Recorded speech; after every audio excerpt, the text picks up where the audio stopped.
Since time immemorial, humanity has sought answers about the nature of good and evil, with many of these answers resting in the figures of God and Satan, two opposing forces representing the divine and the diabolical.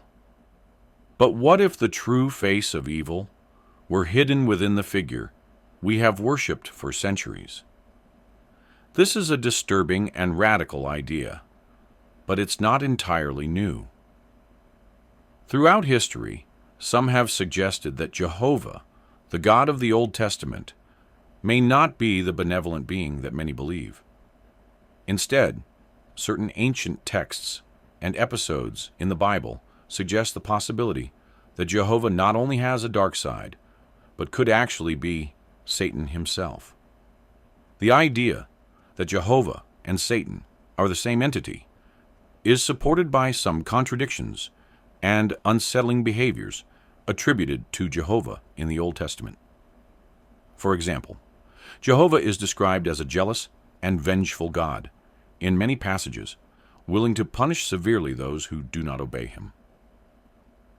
In Exodus 34:14, it is clearly stated, "For you shall worship no other God, for the Lord, whose name is jealous, is a jealous God."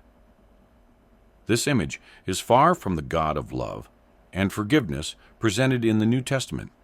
When we consider Satan, he is also described as a being who seeks worship and exerts control through fear.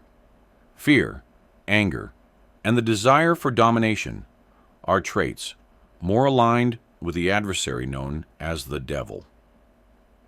Another intriguing aspect is the role Jehovah plays in the book of Job. In Job 1:6-12, Jehovah and Satan meet in a sort of heavenly council, where Satan is explicitly granted permission by Jehovah to test Job's faith through a series of personal and family calamities. This collusion is not only unsettling, but raises the question of why a truly benevolent God would allow someone like Satan to inflict such suffering on a righteous and devout man. If Jehovah were truly Satan, this episode takes on a new meaning. It is not a confrontation between good and evil, but rather manipulation by a single entity, playing both roles to test humanity. Moreover, in the Old Testament, Jehovah often demands blood sacrifices and acts of violence in his name, which seems to conflict with the principles of love and compassion one would expect from a supreme divine being. In 1 Samuel 15:3, Jehovah commands Saul, "Now go and strike Amalek, and devote to destruction all that they have. Do not spare them, but kill both man and woman, child and infant, ox and sheep, camel and donkey." This mandate reflects a level of brutality and disregard for life that seems more in line with actions attributed to the devil than to a God of love.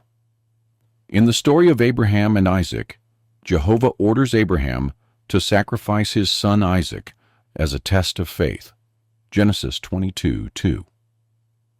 Although he ultimately stops the sacrifice, the question remains, why would a God of love subject his follower to such a cruel and emotionally devastating test?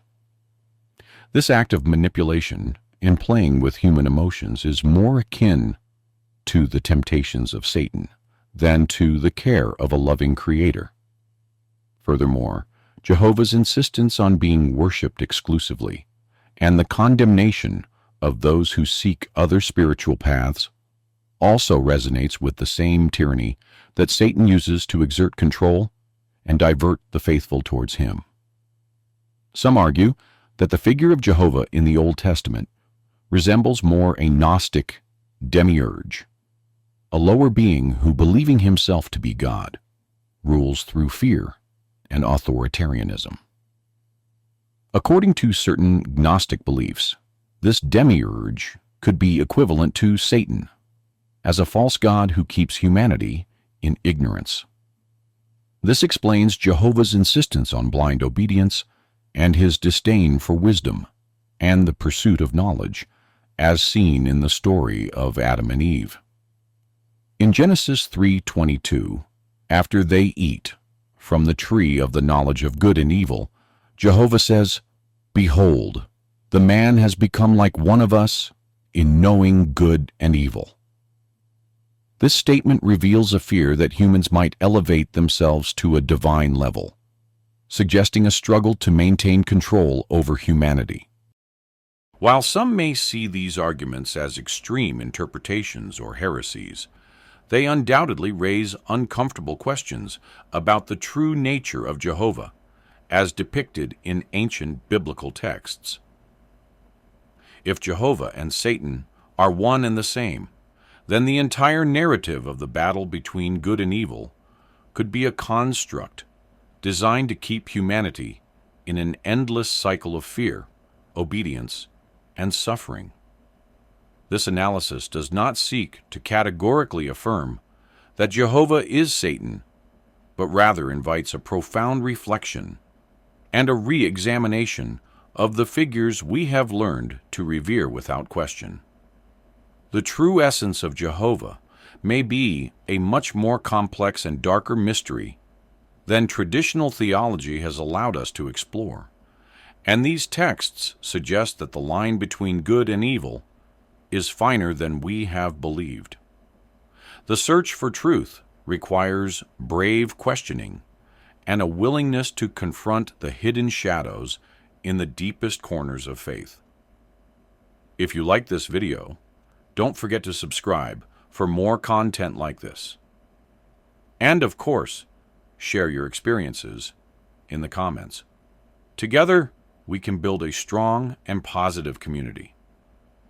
Thank you for joining us on this journey of growth and transformation. See you in the next video.